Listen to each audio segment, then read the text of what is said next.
What's up, everyone? Welcome back to Sauce and Biscuits. My name is Gormy. I am the host.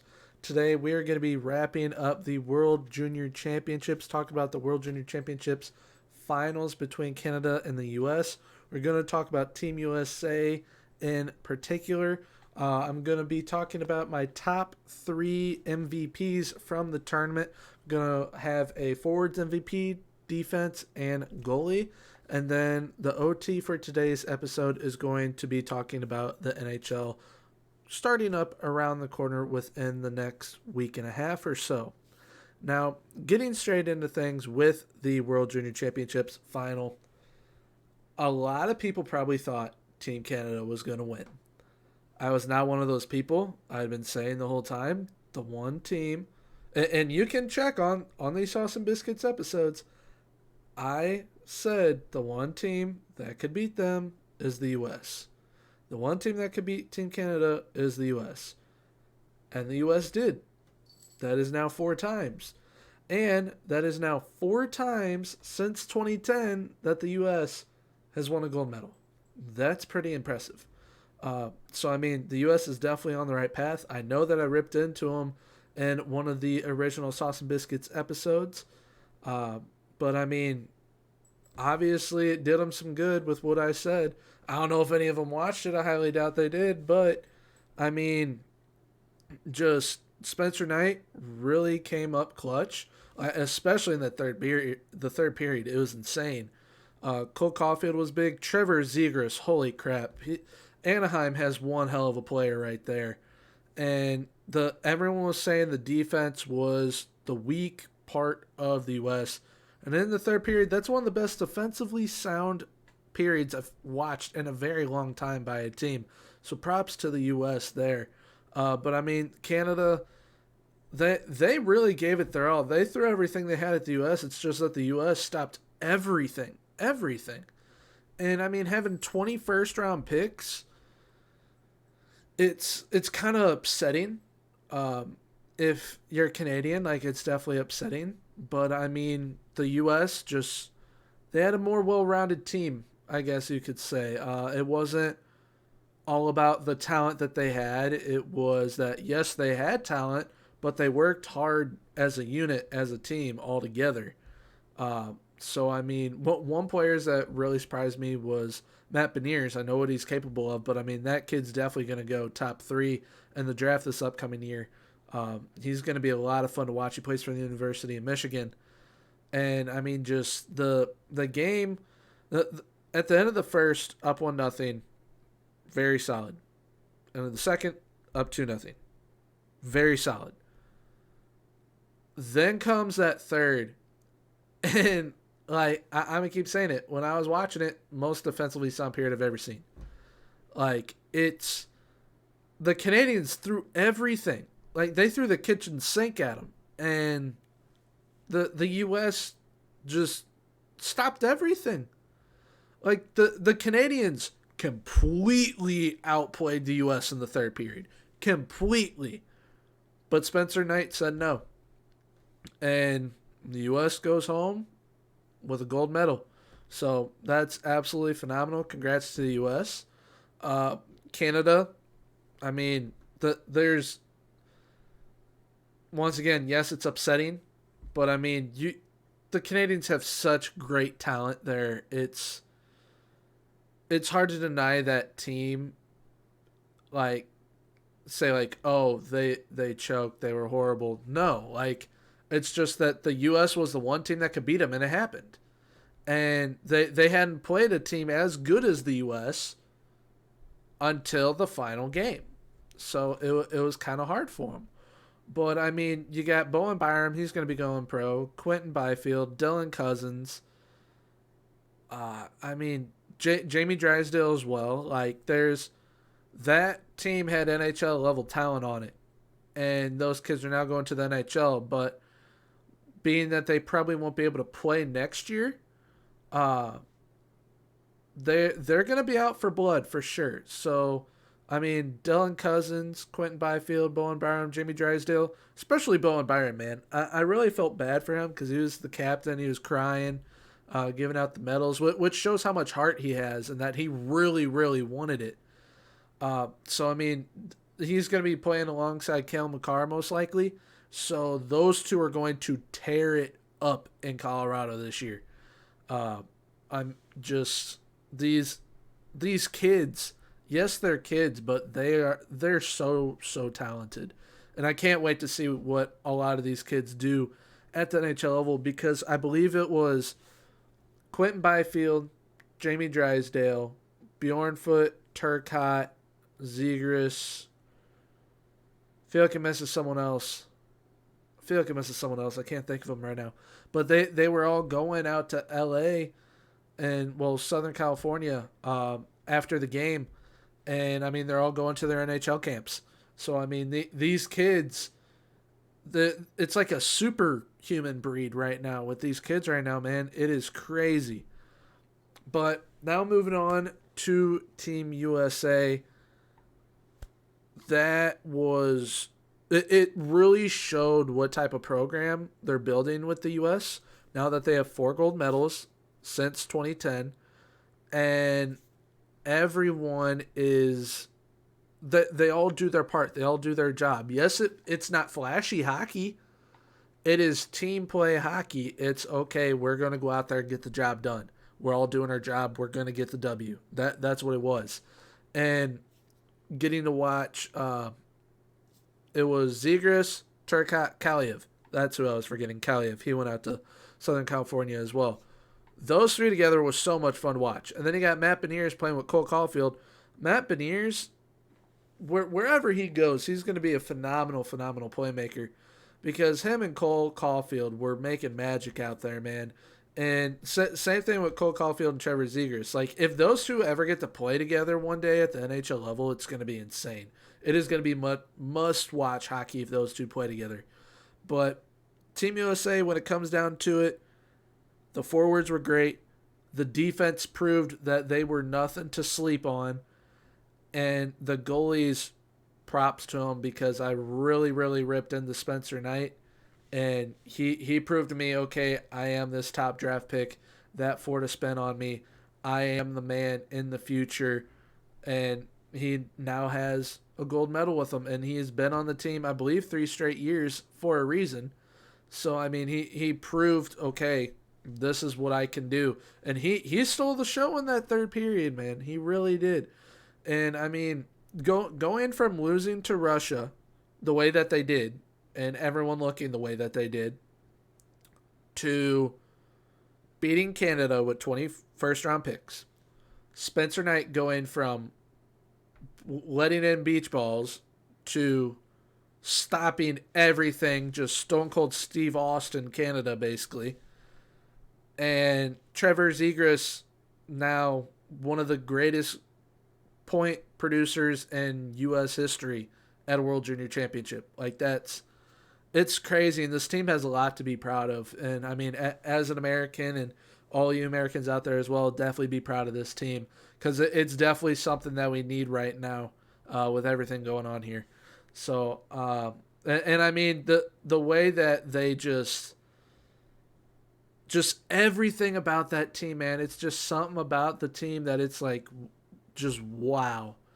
And also, the assistant coach, I forgot her name, but she's the first female assistant coach to win a medal, win a gold, that is, too.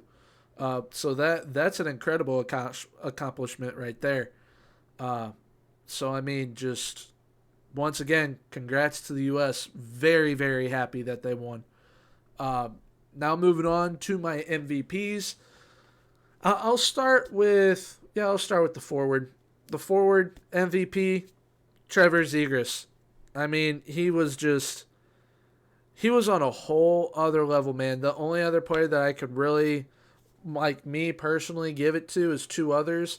That's Dylan Cousins from Canada and Tim Stützle from Germany. But Trevor Zegras, man, he was a man on a mission, and that kid is something special, man. Very special talent that Anaheim have. And if you guys do fantasy hockey, definitely pick that kid up for sure. He's going to be a human highlight reel not only this season but for years to come. So I mean, buy your Trevor Zegras jerseys now, so because everybody's going to be wanting them. Defensively, though, it's kind of hard to pick just one. But if I were to go with just one, I would say Bowen Byram from Canada. He played very, very well throughout the tournament. I can't talk throughout the tournament. But I mean, Nimela from Finland played very well too. Don't get me wrong; he was very, very good too. But Bowen Byram, he was definitely something to watch on the defensive end. And what was a big reason why they were able to get to the gold medal game, because he was huge in that Russia game. So big ups to him. And then goalie wise, I'm not picking one goalie, I'm picking three. First goalie is going to be Spencer Knight. Absolutely lights out in that gold medal game. Phenomenal. After that Russia game, he really picked up his play, showed what he's capable of. The second one is Devon Levi from Canada. Both are Florida Panthers goalie prospects, so the Florida Panthers definitely have future goalies there. They will be a deadly tandem in the future for them if they both get to the NHL level. Hopefully they do. I don't see why they wouldn't. He had phenomenal numbers as well. And, I mean, he was a 7th-round pick, I believe. So, Devon Levi definitely deserves all the praise coming his way. I know that I said I wasn't really too big on him, and yes, I'm still not, but you can't deny his numbers, man. You really can't. And from a 7th-round pick, like, he went into the Team Canada camp, and they're like, all right, yeah, he'll probably be a backup, and he wins the starting job and does this. But, I mean, there's still work to be done, for sure, because he definitely could have made some big saves in that gold medal game. But for him, there is a next year. He has another year, and I think that they take the gold next year, especially with all the hungry kids that would be able to come back from that team. They're going to probably win gold next year. And then the third one, Ranashitz. That kid was insane. I know that his team got knocked out early, but you can't deny what the kid was doing. I mean, yes, his saves was in the 800s, but, like, dude, look at what was in front of him with Austria, man. Like, he had no help. It was literally, okay, you're going to get at least 50 to 60 shots a game here, kid. Just save what you can, and we'll come back next year and try harder. That's basically what kind of happened. And he was phenomenal. Like, yeah, you can go and check his stats. He doesn't put up the greatest stats. But at this tournament, holy crap, he was insane, dude. And just with a small country like Austria having a goalie do that for them, giving them all the chances in the world to get into the game, but they still only average between like 4 to 10 shots, I think, a game. So, I mean, big ups to that guy. He is really, really something to watch. And he was definitely a fan favorite from the tournament for sure. But now, getting into the OT segment here before we wrap things up. The NHL is starting soon, about a week and a half away. All the training camps are now going. The teams, there's some day-to-day injuries happening, but it's kind of expected. Everyone has to get used to playing again and whatnot. Teams are doing inter-team scrimmages, so all the teams are going to be ready. A lot of the players from the WJC are going to be playing for their teams. Tim Stützle, I know, is going to the training camp for Ottawa, so he may make the roster. Alexei Lafreniere is most likely going to be playing for the Rangers. Kirill Kaprizov going to be playing for the Wild. You got Quentin Byfield out in LA, Trevor Zegras in Anaheim. Like, there's so much happening, so much going on right now in the world of hockey that it's just, it's so good that it's back, and it's so much right now that I honestly cannot get enough of it. I cannot wait until it's hockey all day long, basically 24/7, because you get to wake up in the morning, watch the NHL network, watch all the games all day, watch NHL tonight, go to sleep, repeat that again. Like, well, there's nothing better right now than just it's going to be 24/7 hockey coming up. And all these teams that are actually considering having a limited number of fans, that's going to be huge because maybe it does get better throughout the coronavirus pandemic that we are enduring right now to where we can maybe have 25-50% capacity, or maybe it gets to where it's like, okay, we can have full capacity. It's just everyone have to get tested and all that, which honestly, I would get tested to go to a game. I would be fine with it. I would go get tested, get cleared, go watch my Blues play. I would be ecstatic for that. So everything is happening so quickly right now with the NHL. I can't wait for it to start. And also, there are going to be outdoor games. Talked about that last episode at Lake Tahoe. Now, with these outdoor games, people are like, oh, it's going to be played on the lake. Nope. It's not going to be put on that lake. Because if they were to fall through, that's the second deepest lake in North America, I believe. So that would be bad if you lost all the hockey equipment and all that. And they're going to be playing on a golf course. It's going to be on holes like 15, 16, 17, 18, something like that.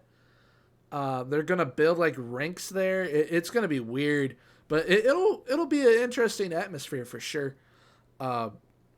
But definitely looking forward to that. And I mean, puck drop the 13th of this month. It's going to be a wild, wild ride throughout this season. 56 games.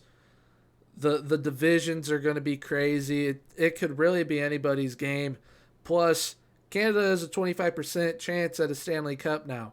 So, I mean, there has to be a Canadian team in the conference finals. Absolutely has to be a team with the way that these divisions are going to work, because if you guys need a refresher on it, it is going to be the winners of each division. 4 teams will make it into the playoffs. They'll play amongst each other. The winner of that division goes on to the conference finals. Then the winner of that matchup will go to the Stanley Cup finals. Now, with how the divisions work, you could potentially see, say, like a Winnipeg St. Louis Stanley Cup kind of, or a let's say a Calgary LA Stanley Cup, a Chicago Blackhawks St. Louis Stanley Cup. Like it would be some weird matchups, but they could happen with the way that this is set up. So keep that in mind. But yeah, this season I cannot wait for it. I'm sure you guys can as well. Let me know in the comments down below who you guys support and what you guys think your guys' team will do this year. If you guys are going to be on the outside looking in, if you guys are front runners for the cup, whatnot, let me know that in the comments down below. But that is going to do it for this episode of Sauce and Biscuits. I hope you guys enjoyed. If you did, please leave a like, comment, subscribe if you enjoyed it. Below me are my socials. We got Twitter, Twitch, and Instagram. So if you guys would like to check me out on there, feel free to do so. I stream Monday through Friday, usually in the evening, sometimes earlier on in the day. All depends, but I post that to my Instagram and Twitter. Definitely need to get more on Twitter, though, for sure. But yes, once again, thank you for tuning in. I really appreciate it, and I will see you guys in the next one. Bye-bye.